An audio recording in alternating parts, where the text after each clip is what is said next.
This movie is not good.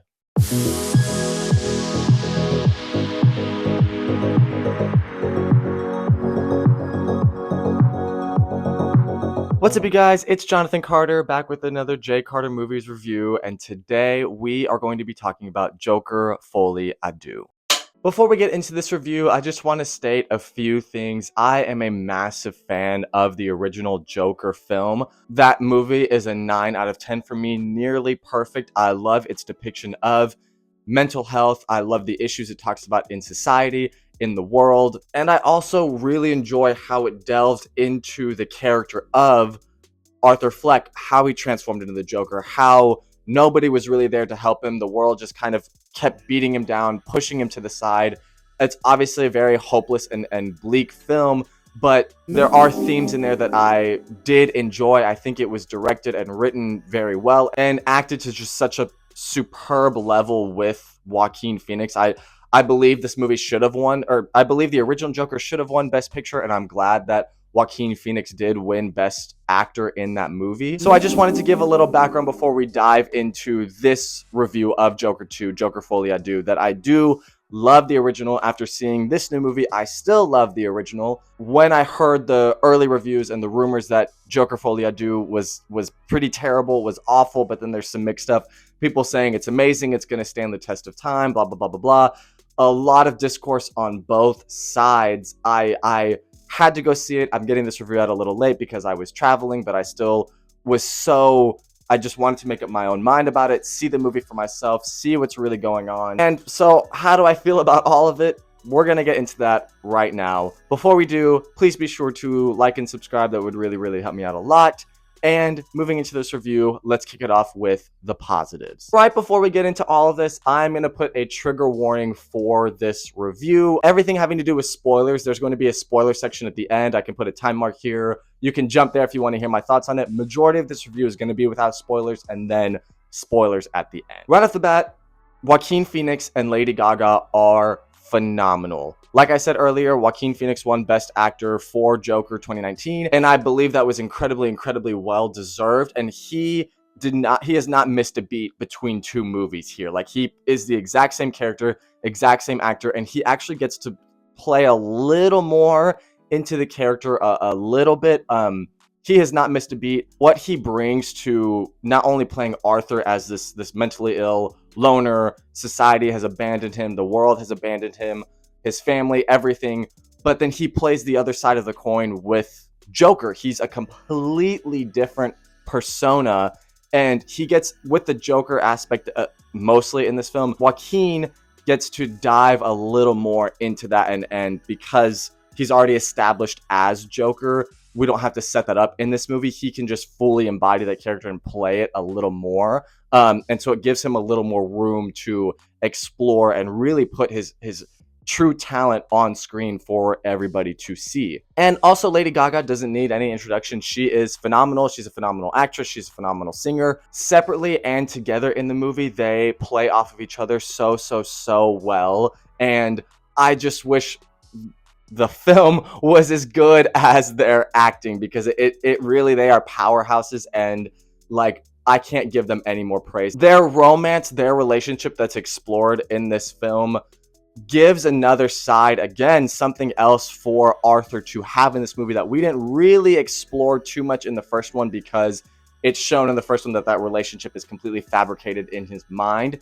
This one is an actual real relationship, and so it brings this new side, this new confidence out of Arthur that's not there in the first movie unless he's Joker. And then going into how the movie looks, the cinematography, the color, the way everything pops it looks amazing. It's phenomenal. It really is, like, from a camera work angle, from visuals, it is a visually striking movie that looks incredible. It really, like, everything pops. The way that they choose to do certain angles, certain colors popping from off of the background, very vibrant scenes. Joker and Harley Quinn in multiple different outfits, like Joker in a fully white suit looking like Hitman. Harley Quinn has like 6 different outfits in the movie. Costume design, the makeup, the staging, every musical number, super visually impressive. Bring us into the mixed. Some of the aspects that this movie explores with mental health are not nearly as strong as the first one.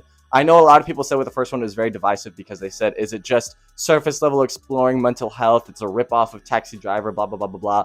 I don't believe any of that. I think the first movie is very good, but unfortunately it is not explored that well in the second movie. It feels like the director doesn't really know where to go with mental health, because the biggest thing I can say about Joker Folie à Deux, it is a retread, a rehash of the first movie, and it comes off mostly pointless. Everything you've been hearing is true. There are musical numbers in the film. I'm not going to call the movie a musical because I think people calling it that haven't really seen full-on musicals, because there's about 10 minutes of music in a 2-hour and 20-minute film.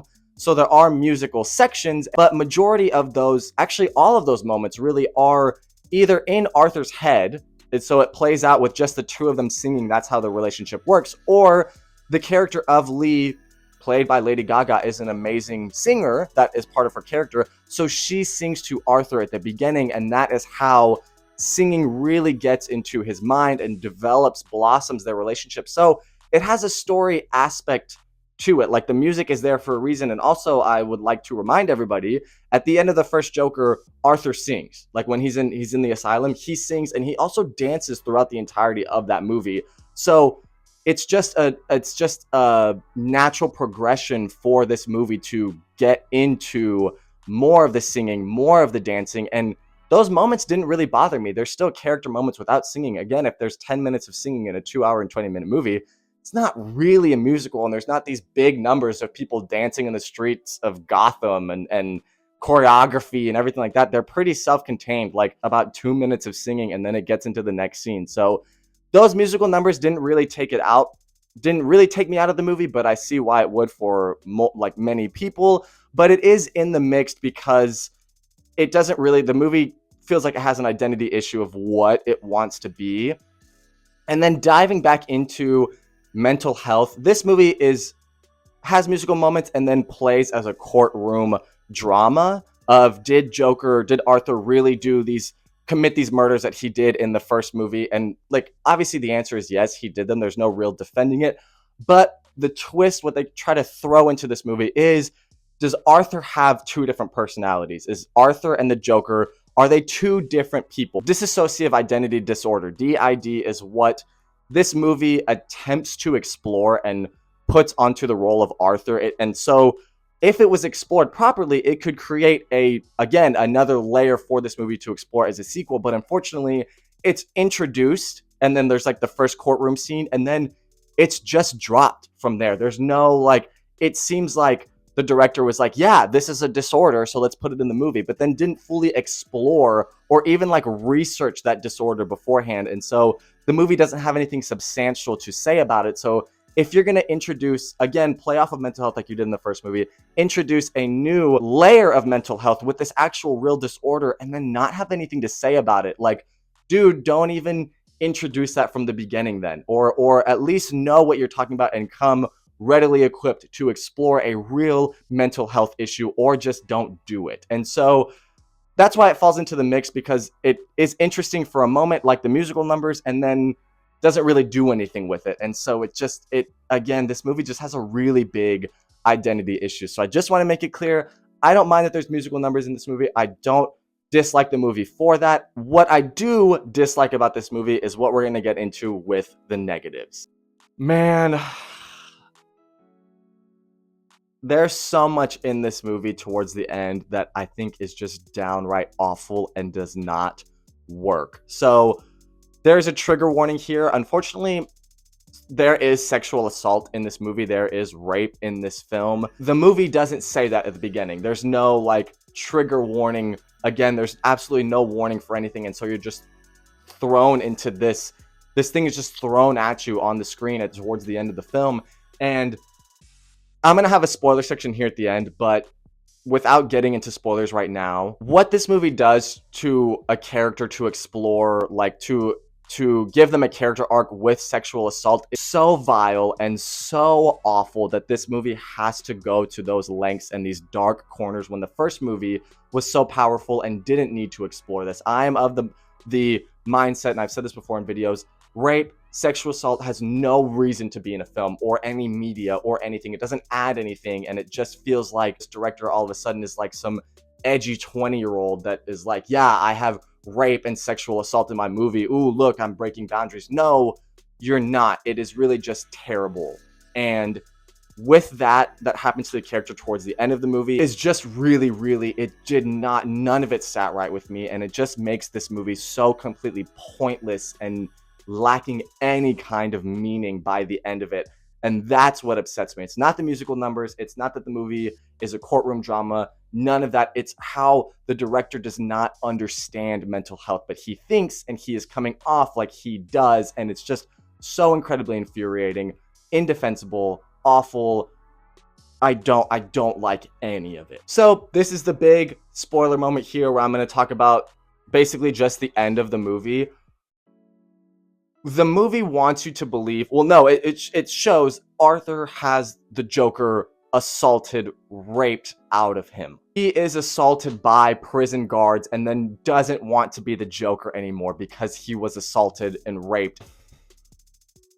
Why would you put that in a movie? Why would you have your character go? That is so terrible. I cannot defend it. I don't think anybody should. I don't think that should have ever been greenlit or allowed. That is terrible, terrible use of the character, mistrust of the audience, awful to put in your movie. Again, no warning. And then at the end of the movie, Arthur is stabbed like 20 times by the real Joker, and then he dies. And now the director is trying to tell everybody in interviews and on the internet and all of that, oh, Arthur was never really the Joker. There's a real Joker here at the end, and these movies don't really mean anything to that. I don't know what to say about that. Just how, besides how dumb and like awful that is, not only to do to your movies, to your characters, but to the audience that enjoyed the first movie and the people that enjoyed this movie. It doesn't make any sense. It seems like the director doesn't know what he's doing. This movie destroys so much from the first film. The characters, the talk of mental health, aspects of the Joker, interesting aspects where the Joker goes, and that's not even like, again, with the musical numbers or the courtroom or anything like that. It's just what the director doesn't understand, and he thinks that he knows, and he doesn't. And this movie is unforgivable. I try not to get negative with my reviews, like at least this negative. I don't think anybody should watch this movie. It really is terrible. If you love the first one, keep the first one in your mind. Don't think about this one. Just pretend that it does not exist. And if you do love it, let me know why in the comments. I'm open to the discourse of that, like conversation. Put all your thoughts there. But as for me, wrapping this review up, I did not enjoy this movie at all. I was a little more positive when I got out of the movie, but then as the day went on, the score just kept getting lower and lower and lower and lower. I came out of the movie thinking 7.5, then it dropped to a 6, then kind of got somewhere to a 5, and as I'm thinking about it now, I'm going to give Joker Folie à Deux a 3 out of 10. Truly disappointing. On a see it, stream it, or skip it, I'm going to go with skip it. There's no redeeming quality to this movie. I cannot advise anybody to watch it. And yeah, there are my thoughts on Joker Folie à Deux. This seems to be a very divisive movie. A lot of people going negative on it, but then a lot of people defending it. Put all of your thoughts in the comments. Again, please be sure to like and subscribe. That would really help me out a lot. Let me know what you think about my review. Did you love it? Did you hate it? Let me know what you think about Joker. Did you love it? Did you hate it? Put all of your thoughts below in the comments. Thanks so much for watching, and as always, I will see you guys on the next one.